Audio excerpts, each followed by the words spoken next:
nanjye mbashimira mwebwe mwese mudahwema kudukurikira umunsi ku munsi. None tariki 22 Ukuboza turahimbaza umutagatifu Francisca Cabrini yavukiye mu Butaliyani. Muri kumwe na Dusenge Gilbert. Naho mu kanya.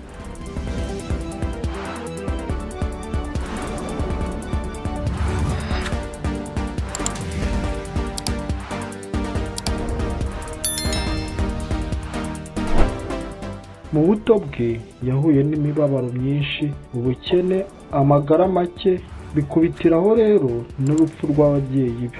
Nyamara ariko ibyo byose ntibyigera bimuca intege, ahubwo byose akomeza kubitura Nyagasani. Umaze kuba mukuru yifuje kwiyegurira Imana. Amagara ye ariko ntiyatumye abona umuryango umwakira, kubera ko umwepiskopi yari azi kwiyoroshya kwe n'ubwitange bwe. Yamushinze umurimo ukomeye wo kurera imfubyi. Uwo murimo awukora imyaka 6 kandi arawutunganya koko. Nyuma rero abifashijwemo n'abakobwa 3 muri za mfubyi yareraga, batangiye umuryango w'abihaye Imana witwa Ababikira b'Umutima Mutagatifu. Nibwo rero batoye Francisca ngo ababere umuyobozi, kuko bari bafite n'imigambi yo kuzajya kwamamaza inkuru nziza mu Bushinwa.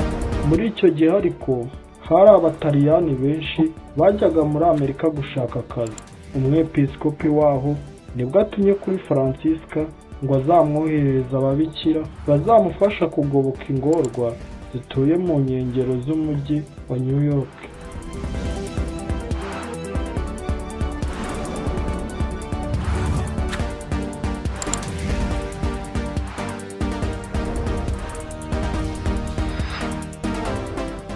Aho Papa Leo wa 13 abimenyeye, nawe asaba Francisca kureka kujya mu Bushinwa, ahubwo akajya kwamamaza inkuru nziza muri Amerika. Francisca agezeyo yitangiye cyane ibikorwa by'urukundo.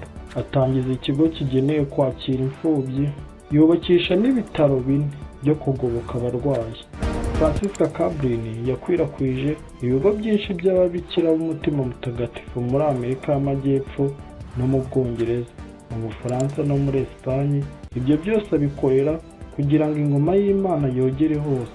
Francisca Cabrini udusabire. Mbonera no kwifuriza umunsi mwiza mwebwe mwese muhimbaza umutagatifu Francisca Cabrini. Mwari kumwe na Dusenge Gilbert. Amahoro y'Imana akomeza abane nawe. Naho utaha.